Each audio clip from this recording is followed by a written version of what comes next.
Biasanya penagihan dari pihak ketiga ini jarang menurunkan DC lapangannya. Assalamualaikum warahmatullahi wabarakatuh. Apa kabar teman-teman semuanya? Semoga semua dalam keadaan sehat walafiat ya. Diberikan kesehatan, kelancaran, serta kemudahan dalam segala urusan apapun itu. Makin semangat, makin kuat mental. Amin, amin, ya rabbal alamin. Oke teman-teman, kali ini saya akan membahas tentang fakta data kalian dialihkan tim lapangan, sebenarnya apa yang terjadi. Nah, kita akan bahas secara tuntas. Tapi sebelumnya saya harapkan kalian semuanya sudah subscribe channel ini, agar channel ini terus berkembang dan dapat memberikan informasi terbaik buat kalian yang galbay. Oke teman-teman, ini dia buat kalian.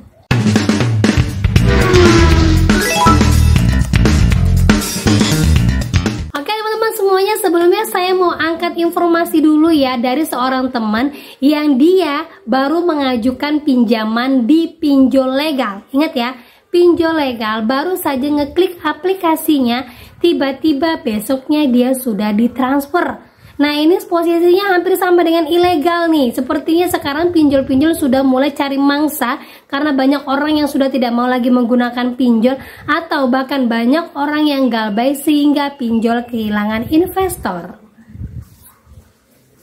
Nah, itu dia teman-teman ya, perlu diingat sekali lagi saya sampaikan, apabila kalian mengalami kejadian yang seperti ini perlu diperhatikan, jangan kembalikan dana kalian apabila kalian disuruh transfer melalui rekening pribadi. Yang kedua, simpan semua percakapan kalian apabila terjadi hal-hal yang tidak diinginkan. Screenshot bukti-bukti bahwa kalian sudah mengembalikan uang tersebut, percakapannya, terus nomor virtual account yang dikirimkan oleh CS-nya. Kemudian yang ketiga, pahami lagi nomor rekening ataupun virtual account tersebut pastikan hampir sama dengan nomor rekening yang mentransfer ke rekening kalian akibat kalian tidak mengajukan pinjaman tersebut.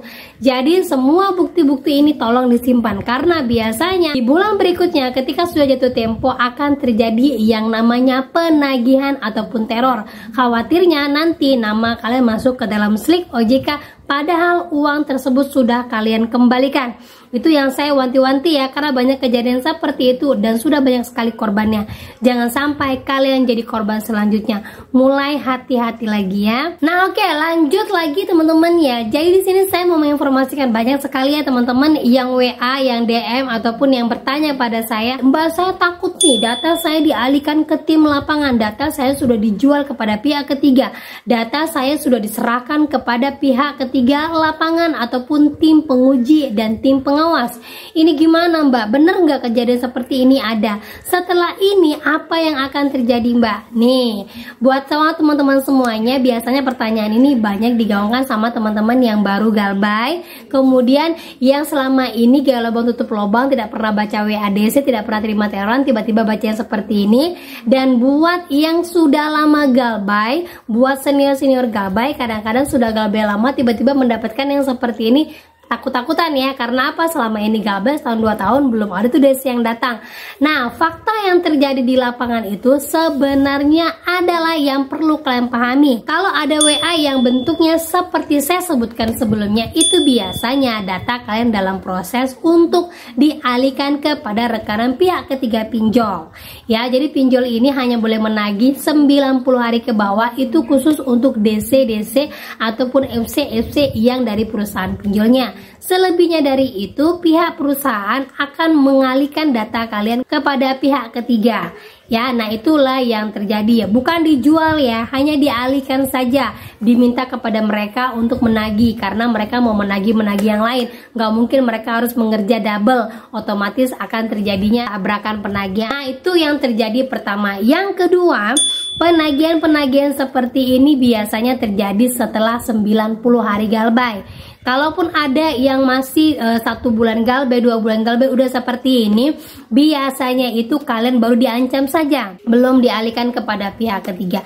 Kadang ada yang bertanya kan, berarti kalau sudah dialihkan seperti ini bahaya sekali dong Mbak? Jawabannya belum tentu. Karena apa? Yang ketiga, penagihan yang bentuknya seperti ini belum tentu DC-nya datang, dan bahkan jarang sekali yang datang.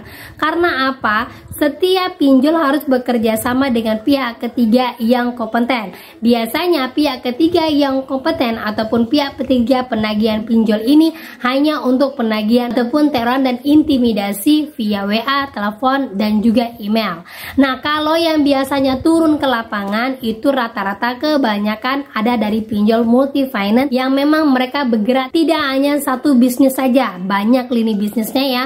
Dan banyak sekali yang sering kita lihat, banyak pinjol-pinjol yang turun ke lapangan dari pihak ketiga itu biasanya hanya di wilayah dari perusahaan pihak ketiga penagihnya, tidak jauh-jauh. Makanya kenapa kalau yang seandainya di luar dari Pulau Jawa, kalau sudah galbay dari 90 hari, hanya kebanyakan terorannya saja yang datang, gitu ya.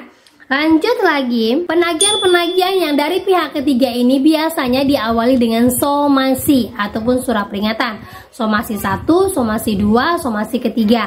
Nah, kalau sudah somasi ketiga ini biasanya apa yang terjadi? Yang terjadi itu tidak ada. Yang terjadi itu paling-paling kalau emang pinjolnya mau melaporkan kalian kepada Slik OJK, ya akan masuk ke dalam Slik OJK. Sudah itu saja, selebihnya tidak ada. Karena sifatnya pinjol itu adalah perdata, dia hanya boleh mensomasi nasabahnya dan tidak boleh melakukan tindakan pidana. Tuh ya. Nah, lanjut lagi yang terakhir, dari pihak ketiga yang menagih seperti ini biasanya pinjol hanya boleh bekerja dengan pihak ketiga yang berizin. Jadi seandainya kalau kalian mendapatkan WA ya dari pinjol-pinjol misalnya bernama Kolmitra, Telemark. Nah, perlu diperhatikan lagi. Biasanya penagihan-penagihan dari pihak ketiga ini jarang menurunkan DC lapangannya. Apalagi misal kalau perusahaannya itu ada di Jakarta terus dia ditagih di Malang, belum tentu ya akan dari Jakarta ini ke Malang, belum tentu, karena biasanya pinjol-pinjol yang bekerja sama dengan pihak ketiga ini hanya bekerja sama khusus untuk penagihan via telepon. Jarang yang untuk turun ke lapangan kecuali dananya besar. Sekelas Shopee yang besar saja belum mampu untuk menyewa pihak ketiga menurunkan DC lapangannya. Belum kan ya, paling mau ada di sekitar Jakarta saja, dan itu pun sangat random. Nah, jadi buat teman-teman semuanya, kalau seandainya kalian dapatkan dari tim lapangan khusus, dari kuasa hukum, dari kantor hukum ini, dari advokat ini, jangan pernah langsung ditakutkan, apalagi yang baru-baru galbay ini. Abaikan saja, cuek saja, biarkan mereka bekerja sesuai dengan prosedurnya mereka, yaitu setelah galbay 90 hari mereka harus menyerahkan data kalian kepada pihak ketiga. Dan ingat, ini tidak dijual, ini hanya pengalian saja untuk penagihan. Selebihnya penagihan akan berjalan seperti biasa, dan yang bisa melaporkan hutang-hutang kalian kepada Slik OJK itu hanya pinjolnya saja. Jadi tergantung pinjolnya, bukan pihak ketiga. Mau pihak ketiga itu bilang kalian akan dilaporkan ke Slik OJK, satu keluarga tidak bisa melakukan pinjaman, ataupun dia akan datang kepada RT RW, itu semuanya tidak berlaku di pihak ketiga, karena yang bisa melakukan itu adalah si pinjolnya langsung. Jadi buat teman-teman semuanya, itulah fakta-fakta yang terjadi ketika data kalian masuk ke dalam pihak ketiga. Tidak ada yang perlu dikhawatirkan, tidak akan terjadi apa-apa. Lanjutkan galbay, fokus saja sama keluarga dan pekerjaan kalian, fokus untuk memperbaiki hidup dan ekonomi kalian. Dan ingat saja, tidak selamanya manusia rodanya di bawah, pasti akan terus berputar ketika kita terus melakukan usaha dan terus bertanggung jawab dengan hidup kita. Gitu teman-teman ya. Nah, oke, itu dia informasi yang bisa saya sampaikan buat kalian pada hari ini. Semoga informasi ini menjadi mood booster, makin semangat lagi, makin kuat mental, dan teruslah berbuat baik. Akhir kata saya ucapkan, Assalamualaikum warahmatullahi wabarakatuh.